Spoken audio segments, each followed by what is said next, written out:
Vous venez nous présenter cette année Chien-Loup, entre thriller moral et fraise historique.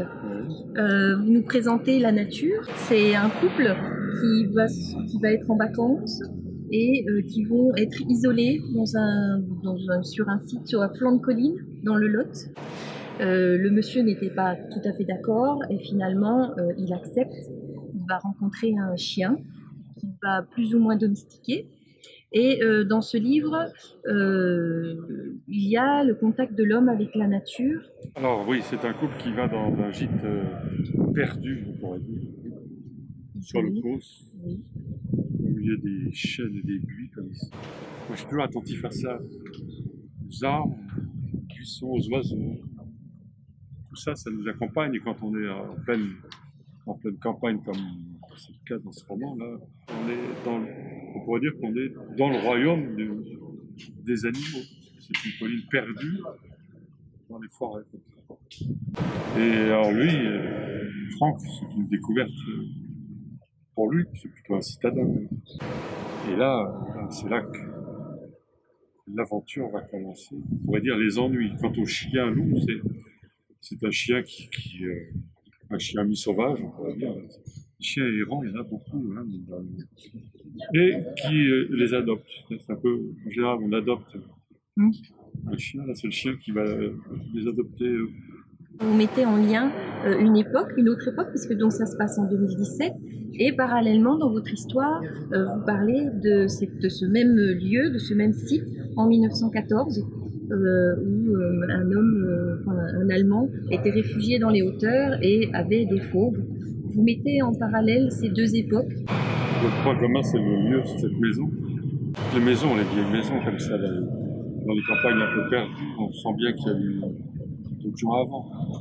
Il y a d'autres histoires. L'histoire de ce docteur qui a quitté le cirque le jour de la déclaration de guerre et qui est parti se réfugier avec ses fous, réfugié dans cette maison au-dessus du village. Et voilà, évidemment, ça va poser quelques problèmes avec les gens du village en bas, déjà parce qu'il est allemand. Il y a beaucoup d'Allemands en France en 14 au moment de la déclaration de guerre. Quand on lit dès le début, on sent qu'il y a une tension. Alors déjà en 2017 avec ce chien, on s'interroge sur la nature humaine.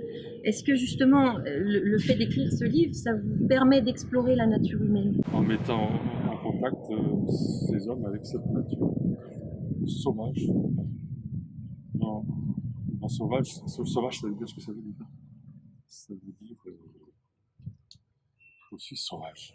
Et du coup, oui, parce que l'homme déconnecte. Et ça permet aussi de voir où nous en sommes en 2017, ce que l'homme est devenu par rapport à la nature, par le fait qu'il est connecté au réseau, à son téléphone. On le voit d'ailleurs, Franck a beaucoup de mal à se reconnecter à la nature finalement et se déconnecter de ce qui n'est plus la nature. Pour lui, c'est compliqué parce qu'il est habitué à travailler avec son téléphone. Hein, il travaille dans le cinéma. Et là, il va se reconnecter à d'autres choses. Plus simple, verte, on va dire. Et aussi ce monde animal qu'il découvre. C'est envahi de chevreuils, de sangliers. C'est le cause qu'il existe. Dans le Lot en particulier. Et découvrir d'autres valeurs et un autre aspect de la vie. Et en fait, l'interrogation que j'ai, c'est quel animal est l'homme dans votre roman? Le chien, domestiqué et parfois moins. Un peu sauvage quand même. Il suffit de prendre un vélo et de se mettre à circuler au milieu des voitures. Voilà. Ça peut mordre. Oui. Très bien. Alors, écoutez, je vous remercie beaucoup d'avoir répondu à mes questions. Merci à Je vous. vous souhaite un très bon salon à Besançon.